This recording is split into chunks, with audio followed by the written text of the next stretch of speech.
Ladies and gentlemen, a wonderful Wednesday to all of you, fans of the black and gold. I'm already asking for that usual favor. Hit the like button on this video. It really helps our work, and if possible, drop a powerful "Go Steelers" down in the comments to show the strength of our nation. Let's go, because here it's all about grit, tradition, and an unshakable passion for our team. Steelers Nation, buckle up because this afternoon's news hits right at the heart of what this season and beyond could mean for Pittsburgh. Imagine this. One decision in New York, one benching that had nothing to do with us directly, just cost the Steelers a prime pick in the 2026 NFL Draft. Russell Wilson, the former Steelers quarterback, was benched by the Giants after just 3 games, replaced by rookie Jackson Dart. And while the move was predictable, because Russ no longer looks like MVP Russ from Seattle, what stings is that his snaps were tied to our compensatory draft pick. Had he played just a little longer, the Steelers were looking at a 3rd-round pick. Instead, that value drops. And suddenly, a player who was once considered the answer for New York also ends up affecting Pittsburgh's future. Think about that. We cut ties, we moved forward, but his benching still finds a way to hurt this team in the long run. That's the kind of ripple effect fans don't always see coming. But let's be honest, this isn't shocking. Wilson looked limited last year in Pittsburgh, needing the perfect supporting cast to make things work. And New York doesn't have that infrastructure. Now the Steelers are left with the consolation of knowing they made the right call. Aaron Rodgers is here for the win-now push, Justin Fields brings depth, and the organization preserved flexibility to strike in next year's quarterback class when the draft comes to Pittsburgh itself. That's a massive storyline. This front office didn't panic, didn't waste picks, and now they've set themselves up to reload at the position in 2026, while Rodgers runs this team in 2025. The Giants' move only underlines how disciplined Pittsburgh was in avoiding a long-term mess. And speaking of messes, one name is suddenly available that has fans buzzing: C.J. Gardner-Johnson. Just yesterday, Houston shockingly cut ties with the safety after locker room drama, criticism of teammates, frustration with his role, and even a trade request. Talent has never been the issue. This guy was part of a Super Bowl run with Philadelphia. But in Houston, the friction became too much. Now the question looms: should the Steelers even consider him? At first glance, the idea of Gardner-Johnson roaming the secondary with Jabril Peppers and Deshaun Elliott sounds intriguing. Tomlin has always loved the flexibility of 3 safety packages. Yet chemistry matters, and Pittsburgh has already invested in that room. Peppers shined against New England. Elliott is nearing his return, and veterans like Juan Thornhill and Chuck Clark give depth most. Teams envy. Add Gardner-Johnson and you risk disrupting something that's finally starting to click. Pittsburgh has built this secondary carefully,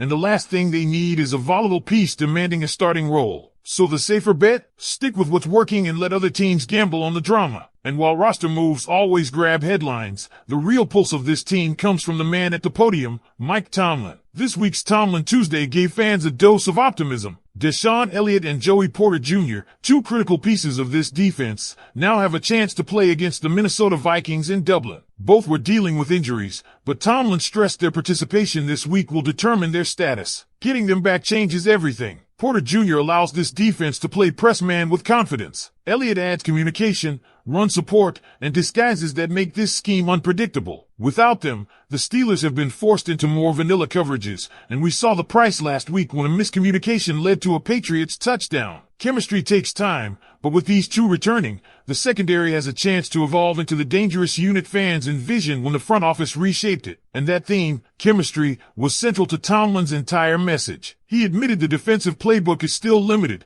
not because of talent but because these guys haven't played together long enough. None of last year's starting defensive backs are even here. Jalen Ramsey, Darius Slay, Brandon Echols, Clark, Thornhill, all fresh to Pittsburgh. It takes time to trust each other in those exotic post-snap rotations. Tomlin made it clear, as this group gels, the playbook expands. That means more creativity, more disguises, and a defense that grows scarier the deeper we go into the season. That's exactly what you want in a potential playoff team, peaking in December and January, not September. Of course, defense isn't the only side with growing pains. The offense has a similar story. New quarterback in Rodgers, new tackles on both ends, a new tight end in Jonnu Smith, and a new number 1 wideout in DK Metcalf. Add rookie Roman Wilson into the mix and you've got moving parts everywhere. No wonder the passing game hasn't fully clicked yet. Rodgers is being pressured, yes, but when you break down the tape, not all of it falls on the line. Out of 27 negative pressure snaps through 3 games, nearly a third came because receivers simply couldn't separate in man coverage. DK Metcalf, shockingly, ranks dead last in separation among starting receivers, according to Pro Football Focus. Calvin Austin, on the other hand, has been the most consistent at getting open. And while Rodgers has been quick-triggered, there are still moments where he holds the ball too long. The result? Too many stalled drives, too many wasted plays,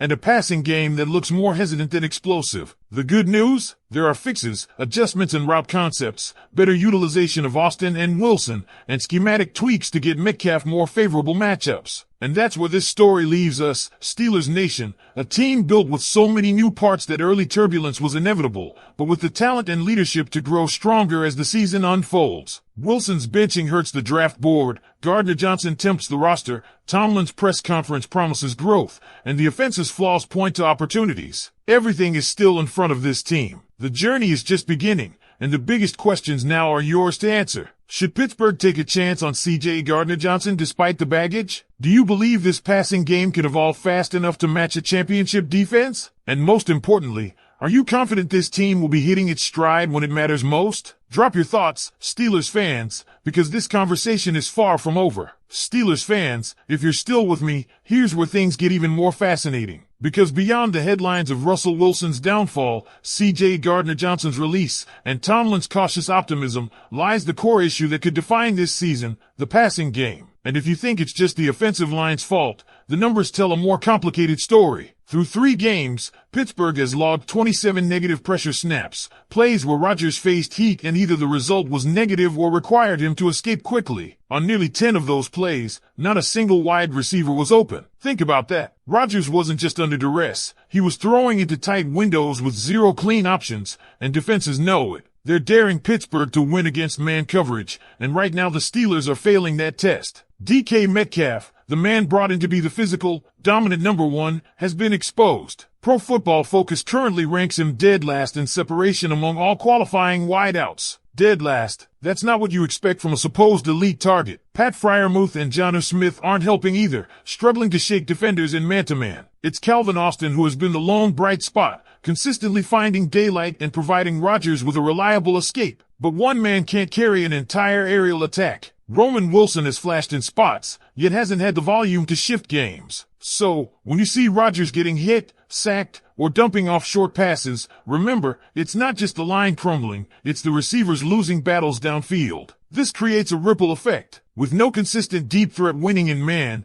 defenses are sitting comfortably in too high safety looks, taking away explosive plays. The run game, meanwhile, isn't strong enough to force them out of that shell. It's a vicious cycle. Rodgers has the experience and poise to handle pressure, but without targets breaking free, even the smartest quarterback ends up looking mortal. And fans at home grow frustrated, pointing fingers at the offensive line, when the real issue is more layered. Protection plus route execution plus play calling adjustments. That's where Matt Canada's scheme, or lack of innovation, comes under the microscope. The question becomes, will Pittsburgh adapt quickly enough, or will stubbornness drag this unit down? Contrast that with the defense, where Tomlin and Terrell Austin are clearly playing the long game. They're holding back the more exotic disguises, protecting against miscommunication, waiting for chemistry to build. And while it feels conservative now, the payoff could be massive by December. Imagine Ramsey, Porter Jr., and Slay playing in sync, disguising coverages with Elliott patrolling the middle, while Minkah Fitzpatrick rotates freely into hybrid roles. That's the vision. And if the defensive front continues to evolve, with Cameron Hayward steady at 3 tech,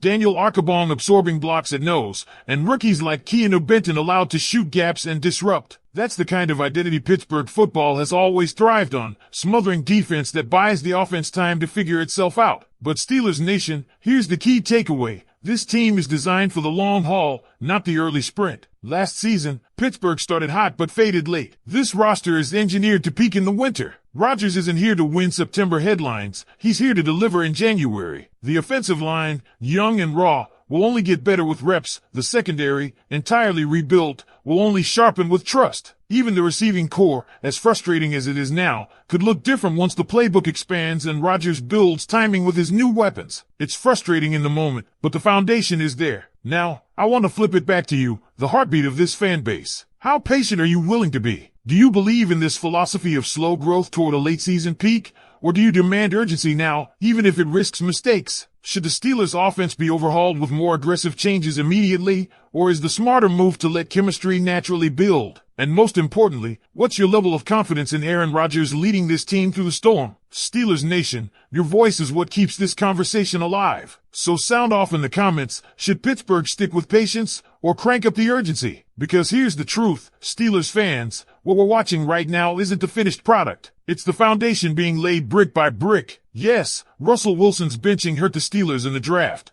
but it also validated that this front office dodged a disaster by not tying itself to a fading quarterback. Yes, C.J. Gardner-Johnson is a big name, but Pittsburgh has built its secondary on trust and fit, not flash and friction. And yes, the passing game looks clunky, but it's also just 3 games into a brand new era with Rodgers, Metcalf, and a rebuilt offensive line. This team is walking a tightrope between patience and pressure. Every fan wants to see fireworks now, but the reality is that Tomlin's message is clear. We're going to expand the menu as the chemistry builds. That means more creativity on defense as communication sharpens, more explosive plays on offense once receivers adjust to Rodgers' timing, and a team that, if everything clicks, peaks when the rest of the league is starting to fade. That's the vision. That's the gamble. And if it works, it could deliver the kind of late-season surge that Steelers fans will talk about for years. So, the floor is yours, Steelers Nation. Do you believe this team is on the right track despite the early bumps? Do you see Rodgers and this offense eventually unlocking the downfield game that's missing right now? Or do you worry that patience could cost the Steelers valuable ground in the standings? Let us know, because your perspective isn't just part of the conversation, it is the conversation.